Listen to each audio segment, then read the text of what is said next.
Okay, people, you know who I am, and I know why you're here. You want me to give it to you straight about movies, music, television, and current events. So let's get down to business. Checked out The Expendables starring Sylvester Stallone, Jason Statham, Jet Li, Mickey Rourke, and just about every other expendable action star from the last 25 years. I know what you want to know. Did this movie suck or did it not suck? It totally sucked. I mean completely and utterly sucked in so many different ways.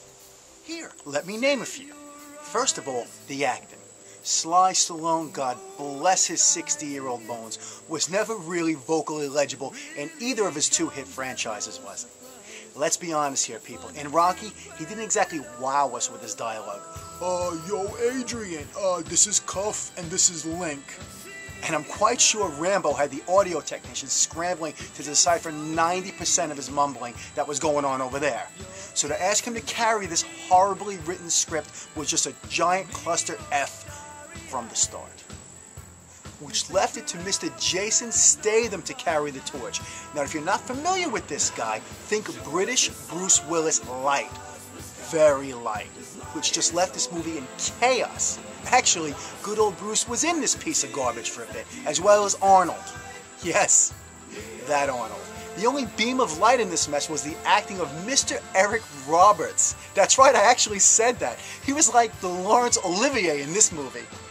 I mean, we had Ivan Drago. Yes, the Russian guy from Rocky IV, whose acting has actually gotten worse, believe it or not. Stone Cold Steve Austin, who actually wasn't that bad, and Randy Couture, the UFC guy, who was that bad. Casting people, listen up. We cannot cast cauliflower ears. I know they tried to explain his ears away in some poorly constructed dialogue, but that doesn't excuse casting some of his UFC buddies in the opposing insurgent army, for Christ's sakes. It's the ears casting, people. Our eyes go directly to the cauliflower ears. Very distracting.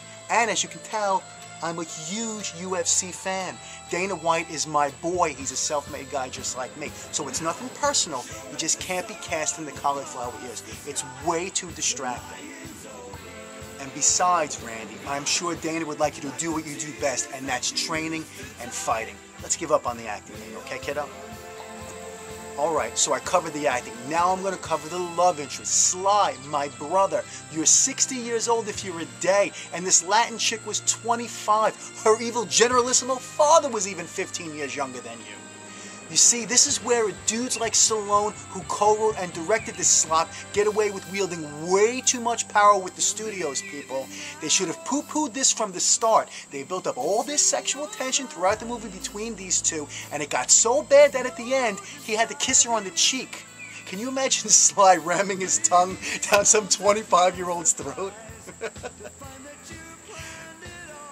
He left and said, "I'll be back to check in on you." I guess even Sly paid attention to the dailies. Disaster averted. It was just embarrassing. They should have given Statham the Latin chick and had Stallone play out one of Statham's local love interests. Only with a 40-year-old hottie, Sly, there's plenty of them. You can sell 40, not 25, dude. What's the matter? Terry Hatcher wasn't available? With all the money you guys blew on all these special effects, I'm quite certain you guys could have afforded her.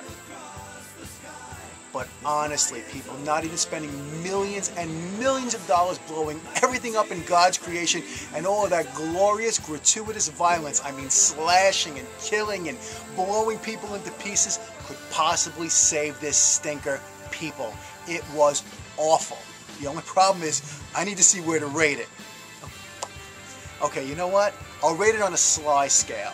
It was better than Rocky V and more terrible than any of the Rambo films. Think about this one as Rambots. So take that for what it's worth. I'd pass on this one, folks. A 3 out of 10 on the critic guy scale. Well, that's it for this one, and remember who gives it to you straight. Remember, if I don't like it, you won't either.